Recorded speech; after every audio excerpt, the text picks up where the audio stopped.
kababayan ko, imagine niyo, yan yung nangyayari. Wala pa rin ginagawa yung mga anak. O anong gagawin natin? Di wala, mga kababayan. Diyan sila diyan sila matindi. Di ba? O tuloy. Di ba? Kaya mas dumoble yung galit ko nung nabasa ko na yung 23 pages eh. Kaya ayoko na sanang gawin to, pero request. Di ba? Nakakagalit. Nakakagalit dahil hindi kailangang pumunta sa dahig, makikipagbardagulan para sa humba at ipapahiya ang sarili kong bansa para sabihin mahal ko si PRRD. Sa pool, si Harry Roque dun. No, nakikipagtalo dahil sa humba, mga kababayan. Tama kasi yung vlogger doon si Alvin. Sa totoo lang. Tama si Alvin doon. Yung naka-base sa Netherlands na vlogger na si Alvin na DDS. Yun, maniniwala ako. So, kasi mga kababayan ko, alam niya yung grounds niya kung saan siya lulugar. Unlike dito kay Harry makapagtagulang, makapag-ingay lang, mga kababayan ko, galawang MPA ang gagawin. Galawang rallyista. Di ba? Yung makapagtago ka lang, mga kababayan ko. Ganun yung galawan ni Harry.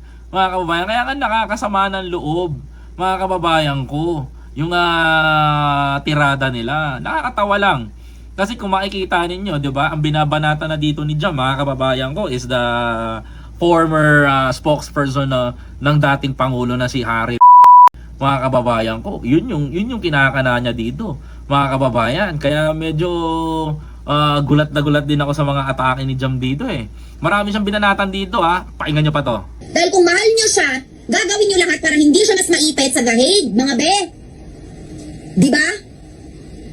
Gagawin niyo lahat na susundin at rerespetuin ang korte. Palibhasa kasi, sanay na sanay kasi kayo, di ba? Na self-entitled kayo. Main character energy kayo. Eh, ang main character lang naman, si PRRD lang. Hindi kayo. Real talk again. What's up, Harry Sarah? Shoutout sa inyo dyan. Nako. Oh, shoutout sa inyo dyan. Oh, kayo na binabanatan dito. Di ba? Mga self-entitled. Eh nagpunta kayo dyan, kanya-kanya kayong bida, kanya-kanya kayong pagalingan, kanya-kanya kayong pagpapakita ng suporta. Tiyan, nung hindi pa nakakulong, kung magpakita kayo ng suporta, wala eh. Nung nakulong, saka lang kayo naging ulit. Oh, yan ang problema sa inyo. Yan ang naging problem sa inyo. Yan din yung dahilan kung bakit lumala ang kaso ng tatay nyo.